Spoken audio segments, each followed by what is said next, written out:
में जो हम एक के बाद एक नए शिखर पर ट्रेड देख रहे हैं, ऐसे में किन शेयरों में ब्लॉक डील हुई है? क्योंकि एक के बाद एक आए दिन कुछ ना कुछ ब्लॉक डील की भी डेटा निकल कर आ रहे हैं। तो ये ब्लॉक डील्स किस वजह से हो रही है?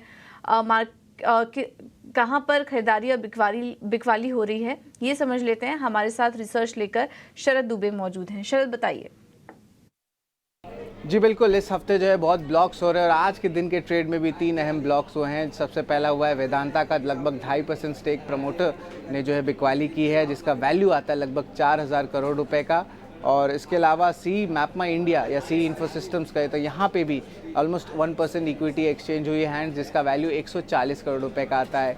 एक्सपेक्टेड है कि प्रमोटर इसके सेलर हैं। वही हिंदुस्तान फूड्स की बात करें तो यहाँ पे भी आज 11% स्टेक एक्सचेंज हैंड्स हुआ है, जिसका कुल वैल्यू 720 करोड़ रुपए का आता है और लाइकली सेलर हो सकते हैं West Bridge, Six Sense Ventures और कुछ चंद पी फंड्स भी।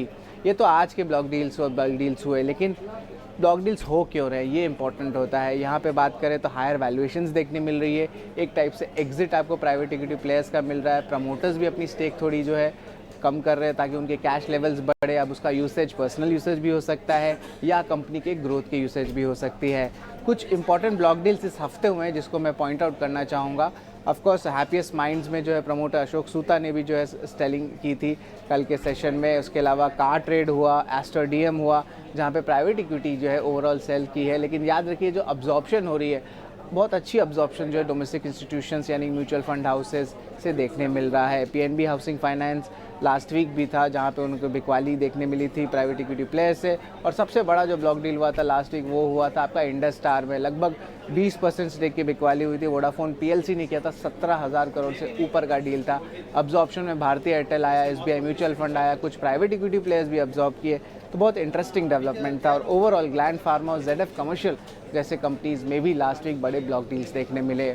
हमने कुछ डेटा कंपाइल की कि कितना पिछले 3 महीने में कहाँ एक्शन देखने मिल रहा है। ऑफकोर्स जून का महीना अभी कंप्लीट भी नहीं हुआ है, लेकिन आप देखें बाई साइड में 50,000 और सेल साइड में 80,000 करोड़ रुपए का जो है ब्लॉक बल्क डील्स देखने मिला है। मई के महीने और अप्रैल महीने में भी ये नंबर्स ज़्यादा देखने मिल रहे हैं। तो ये ओवरऑल हमने आपको बल्क और ब्लॉक डील्स के पूरी पिक्चर आपको बता दी। बिल्कुल, बहुत बहुत शुक्रिया शरद आपका ये पूरा रिसर्च लाने के लिए। तो देखिए इंटरेस्टिंग डेटा यहाँ पर निकल कर आ रहे हैं। जून महीने में ही अगर हम देखेंगे तो करीब 80,000 करोड़ की बिकवाली हुई है और उसके सामने 50,000 करोड़ की बैंक भी हुई है। तो जैसे जैसे बाजार नए शिखर पर है, लोग यहाँ पे बड़े इंस्टीट्यूशंस की तरफ से मुनाफा वसूली भी देखने को मिल रही है और प्रॉफिट यहाँ पर बुक करने की कोशिश की जा रही है इंस्टीट्यूशनल इन्वेस्टर्स की वजह से। इस वजह से हम ये बड़े डील्स देख रहे हैं और इसके अलावा कुछ बड़े फंड एक्शन भी हुए हैं। खास करके आपको याद होगा कि इंडस टावर में काफ़ी बड़ी ब्लॉक डील हुई थी और यहाँ पर कुछ कॉर्पोरेट एक्शन भी हुए थे, उस कारण से भी हमने ये बड़ी ब्लॉक डील देखी है। तो ये कुछ ऐसे ब्लॉक डील के ट्रेंड्स हैं जो कि हमने आपके सामने रखे।